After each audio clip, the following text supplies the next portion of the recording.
Bismillahirrahmanirrahim. Alladzina hum yura'un. When there's no more hope is left in me, I can see what comes my way. Berkumpul bersilaturahim.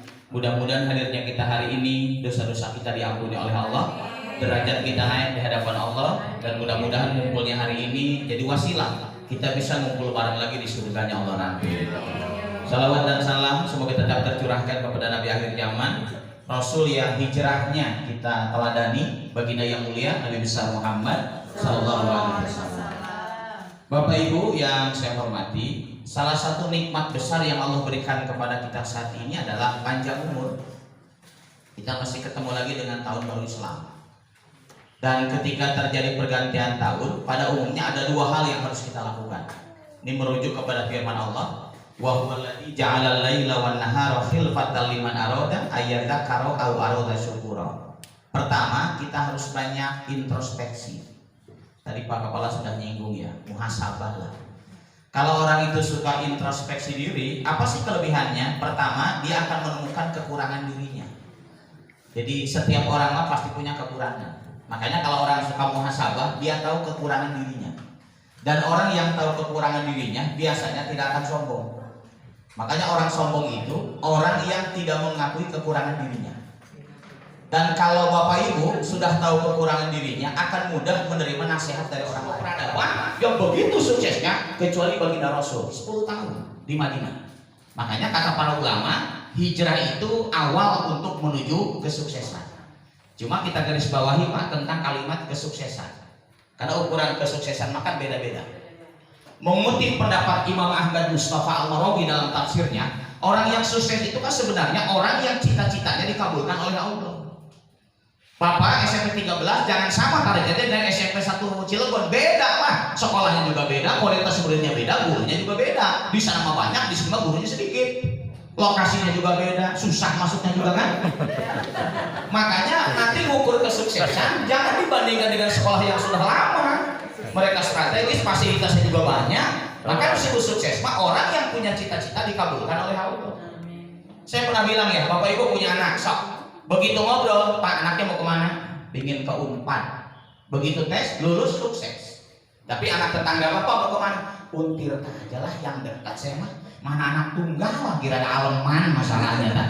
Tes di Untirta, lulus, sukses Pak. Jangan menganggap yang di Unpad lebih sukses daripada Untirta. Kenapa? Karena orang punya cita-cita yang berbeda. Kan begitu ya. So, Bapak mohon maaf ya, cita-cita ingin ganti mobil, begitu tercapai, lagi 0% ini pajaknya masalahnya ya. Terus ganti mobil tercapai, sukses. Tapi bagi orang yang aku mah pengennya ganti motor aja, dah mobil juga nggak nyampe ke sekolah, naik motor aja. Terus ganti motor, sukses. Kenapa? Karena itu cita-citanya. Iya kan? Karena berbeda cita-cita itu. Itulah sebabnya kan kita punya visi, kita punya misi, kita punya target. Ketika target itu tercapai, itulah kesuksesan kita. Makanya jangan membandingkan kesuksesan kita dengan orang lain, karena cita-cita orang itu pasti berbeda. Ini kan tugas kita cuma itu Pak Kepala ya. Kita punya visi apa, kita misinya apa, kita punya target apa. Begitu sudah tercapai, itulah kesuksesan kita. Jadi harus dipahami dulu apa itu orang sukses. Makanya kata Imam Ahmad Mustafa Al-Marawi, orang yang cita-citanya dikabulkan oleh Allah. Kalau ada orang sakit, kemudian dia berobat, dia berdoa, cita-citanya dia ingin sehat. Begitu sehat, sukses lah. Kenapa? Karena itu cita-citanya.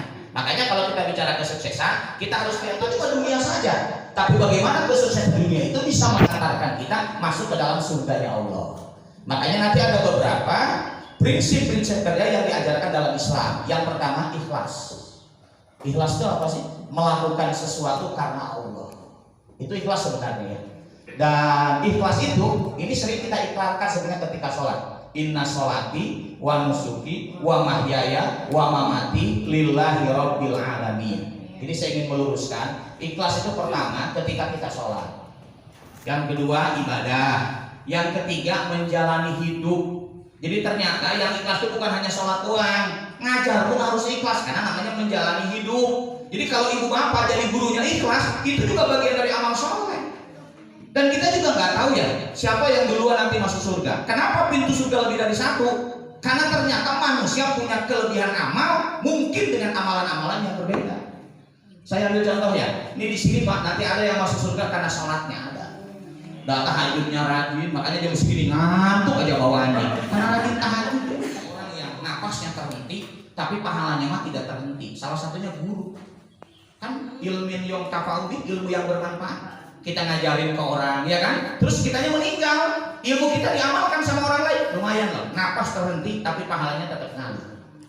Dan jadi motivasi ya, kalau kita bisa mencerdaskan anak orang, itu boleh jadi anak kita dicerdaskan oleh orang lain. Itu aja Pak, saya kalau ceramah selalu punya upaya bagaimana memberikan yang terbaik.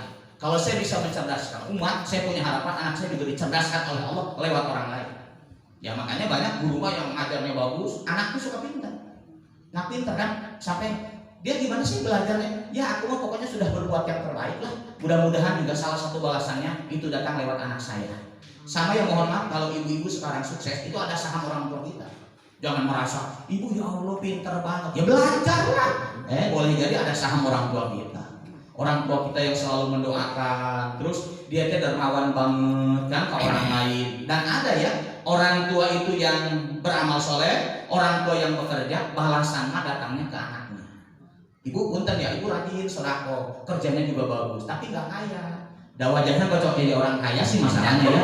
Dia ngomong kaya sombong, mana sombong ya mas sombong. Cek kalau teh cocok ya mah teh cocok. Makanya jadi guru aja selamanya, jadi guru aja. Tapi bagus ngajarnya, bagus dia mau semangat luar biasa. Coba lihat, begitu anaknya beres kuliah, gampang banget cari kerjanya. Dia sukses bikin perusahaan, dia kerja juga di perusahaan. Kenapa? Ternyata kebaikan orang tua boleh jadi dirasakan nanti oleh anak-anaknya. Nah makanya ketika Bapak Ibu kita sudah bekerja dengan baik, udah kita yakinlah ini mah ada balasannya dari Allah. Mungkin datangnya ke kita, mungkin juga ke anak-anak kita, tapi kita tetap yakin sebenarnya balasan yang paling utama mah nanti adanya di akhirat.